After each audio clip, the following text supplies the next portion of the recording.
What about when it comes to M&A, Barron? I mean, Trump has indicated he's not a fan of the AT&T Time Warner measure, but, you know, at best, what he believes, no one really knows. It's been a little confusing.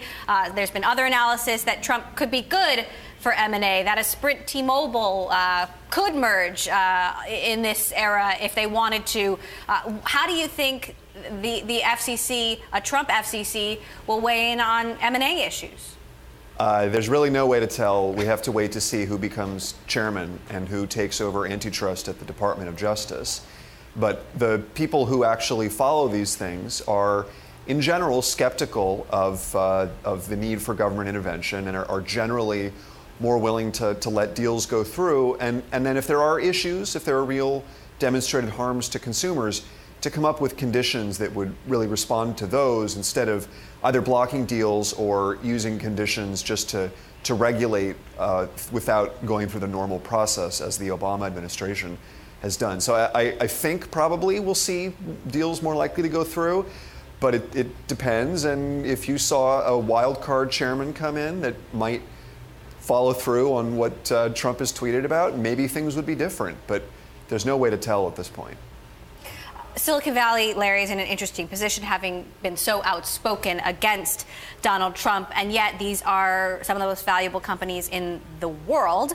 The Internet Association, which represents Amazon, Google, Netflix, sent a letter to Trump asking and urging him to keep the Internet open, to keep it a level playing field. How do you see the relationship between Trump and the tech industry playing out? Do you think Trump risks alienating them even further and to their detriment, perhaps? Yeah. Well, I hope not.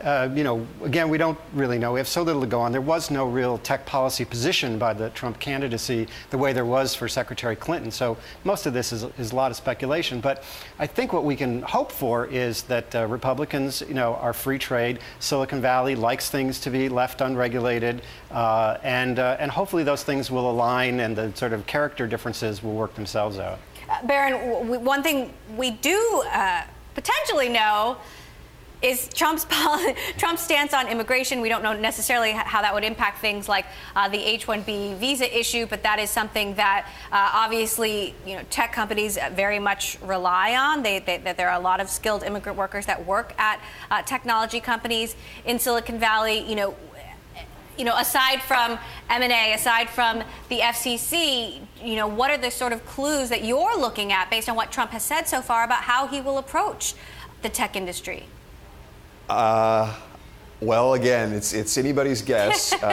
There seems to be a certain battle going on for Trump's soul. And on the one hand, you have the Mike Pence traditional Republicans who are free trade and in favor of innovation and understand that high-skilled immigration is what makes San Francisco and the tech center work, and it's what brings talented, smart people to the United States.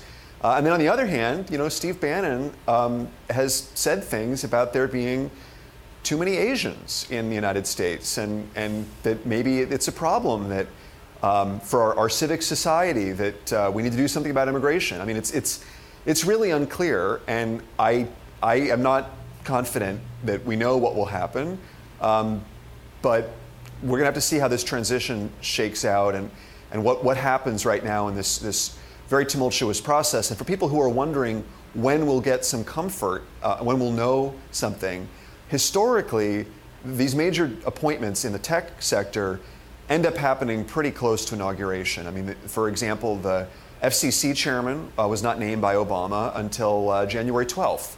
In 2009. So it could be a while, and then issues like immigration, you know, that's not an issue that is going to be determined by a single appointment. That's going to play out in Congress, and that could take a very long time. But if I were concerned about that, I would wait and see how much the administration is willing to work with or even defer to Republicans on the Hill, because they get issues like immigration, and if they're the ones driving the agenda, it's going to work out well.